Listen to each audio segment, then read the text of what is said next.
안녕하세요. 저는 여의도 성모병원에서 부정맥을 전문으로 진료하는 순환기내과 김화중입니다. 혹시 부모님이 고혈압이 있으신가요? 많은 분들이 혈압만 관리하면 괜찮겠지라고 생각하기 쉽지만 고혈압이 있는 분들은 심방세동이라는 부정맥이 생길 위험도 높아집니다. 그런데 심방세동은 증상이 없을 수도 있어서 모르고 지내시다가 위험한 합병증을 겪을 수도 있습니다. 그래서 이번 영상에서는 고혈압 환자에서 위험한 심방세동이 어떤 질환인지, 심방세동을 어떻게 조기에 발견할 수 있을지에 대해서 소개해 드리겠습니다.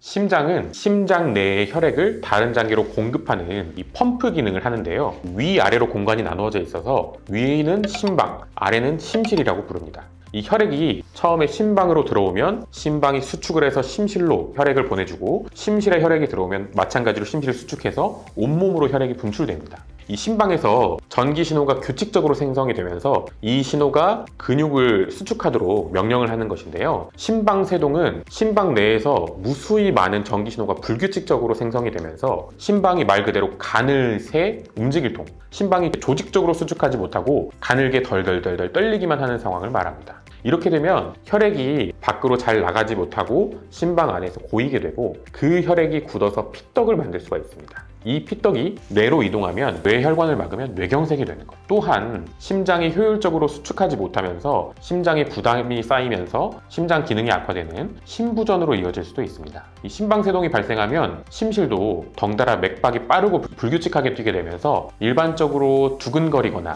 가슴이 답답한 증상이 발생하는데요. 무서운 점은 상당수의 환자는 심방세동이 발생하더라도 증상이 없거나 단지 기력이 저하되거나 피곤한 정도의 비특이적인 증상만 있기도 합니다. 이렇게 증상 없이 지내시다가 뇌경색을 앓고 나서야 심방세동이 처음으로 진단되는 분들도 적지가 않습니다. 심방세동은 심장의 전기 신호를 기록하는 장치인 심전도로 진단이 가능합니다. 가장 기본적인 심전도 기기는 앞가슴과 팔다리에 전극을 부착하는 방식으로 촬영을 하는데요. 약 10초 정도의 심장 전기 신호를 얻을 수가 있습니다.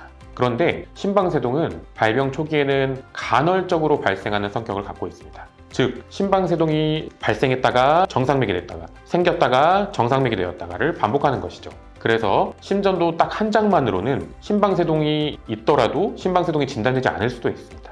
그래서 최근에는 휴대가 가능한 홀터, 패치형 심전도 기기, 스마트워치 같은 기기로 일상생활 동안의 심전도를 긴 시간 동안 연속적으로 모니터링을 해서 심방세동을 조기에 진단하는 기기가 널리 사용되고 있습니다.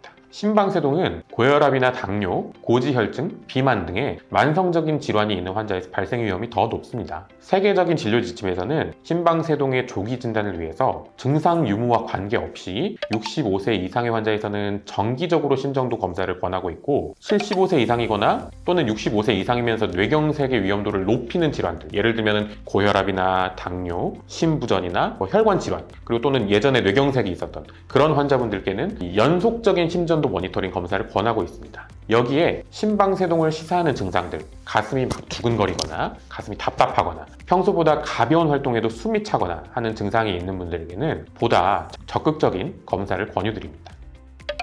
스마트워치로 촬영한 심전도가 정확하냐고요? 네, 생각보다 정확합니다. 스마트워치로 심전도를 촬영하면 심전도의 소견이 어떤지도 기계가 판독을 해주는데요. 연구에 따르면 심방세동의 경우에는 기계에 따라 다르지만 대략은 한 70에서 80% 이상의 정확도를 보여주고 있습니다. 물론 이 기계의 판독이 진단이 잘못되는 경우도 있습니다. 그렇기 때문에 스마트워치 심전도에서 이상 소견이 감지되면 부정맥 전문의의 진료가 필요합니다.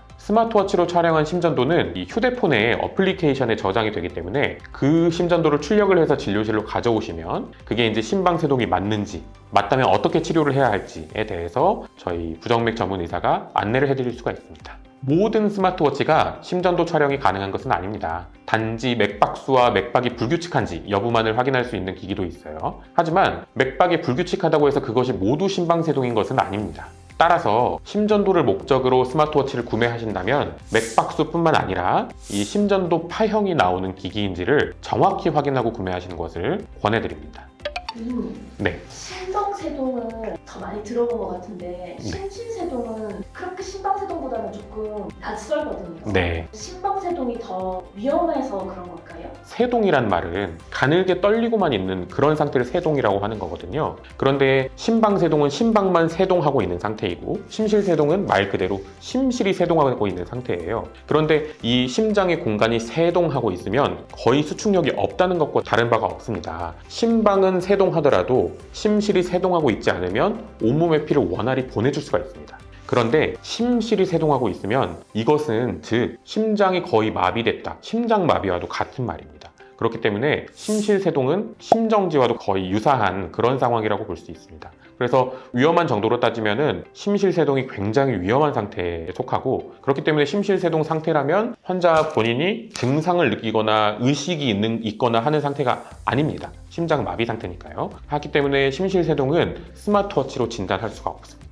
심방세동은 고령일수록, 그리고 이제 비만할수록 점점 최근에 발생률이 높아져서 심방세동은 흔히 우리가 볼 수 있습니다. 심방세동은 55세 이상의 환자에서 평생 동안 심방세동이 한 번 이상 진단이 될 확률이 거의 3분의 1, 즉 3명 중에 1명은 평생에 한 번은 심방세동이 진단이 된다라고 할 수 있을 정도로 아주 최근에는 유병률이나 발생률이 높은 그런 질환에 속합니다. 반면에 심실세동은 그렇게 높은 네. 그런 건 아닌가 봐요.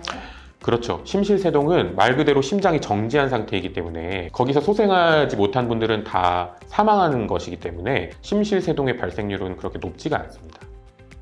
이게 실제로 이거 막 심전도 이거 진단한 파일 막 뽑아가지고 오시는 네. 분들 있다고 하던데 그런 분들이 최근에는 더 많이 늘어났나요? 요즘은 스마트워치를 사용하는 분들이 많이 늘어났고, 그리고 저도 사실은 진료실에서 환자분들께 스마트워치를 사용하시라고 추천을 많이 드립니다. 왜냐하면 이 심방세동 자체가 계속 지속되는 분들도 있지만 간헐적으로 발생하는 분들도 있기 때문에 이렇게 증상이 생겨서 병원에 오면 증상이 없어져서 진단이 되지 않고 그런 상황이 아주 빈번하게 발생할 수 있습니다. 그렇기 때문에 본인이 증상이 있을 때 당시에 심전도를 촬영하는 것이 좋기 때문에 저도 이렇게 빈도가 아주 적은 환자들, 그래서 진단을 하기가 힘든 환자분들에게는 이 스마트워치를 사용하시라 제가 권하기도 합니다. 따라서 요즘은 스마트워치를 많이 사용하시고 그거를 저한테 진료실에 오셔서 많이 여쭤보시는 편이죠. 그런데 그 어플리케이션에 저장된 그 화면만 저한테 보여주시면 그 화면이 좀 작기 때문에 제가 그것만 봐서는 제가 정확하게 어떤 리듬인지를 정확하게 판단하기가 조금 어려운 부분이 있습니다.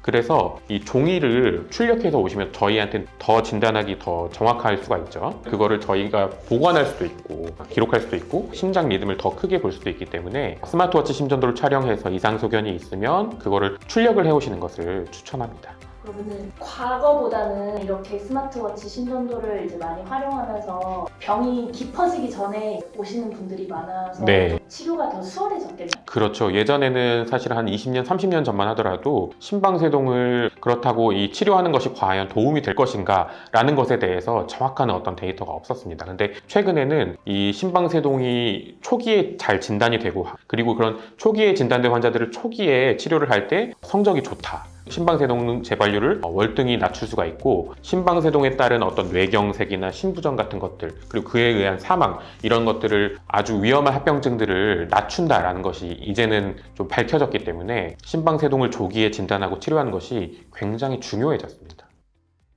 오늘 이야기를 정리하면 고혈압이 있는 65세 이상의 환자에서는 심방세동 발생 위험이 높습니다. 심방세동은 증상이 없을 수도 있어서 모르고 지내다가 뇌경색이나 심부전 등의 치명적인 합병증으로 돌아온 경우도 있습니다. 스마트워치는 멀리 떨어져 계시는 부모님의 손목 위에서 꾸준히 심장 건강을 지켜주는 효도템이 될 수 있습니다. 저는 이만 물러나겠습니다. 스마트워치와 심전도에 대해 더 궁금한 내용은 댓글에 남겨주시고, 오늘 내용이 도움되셨다면 구독과 좋아요, 알림 설정 부탁드립니다. 감사합니다.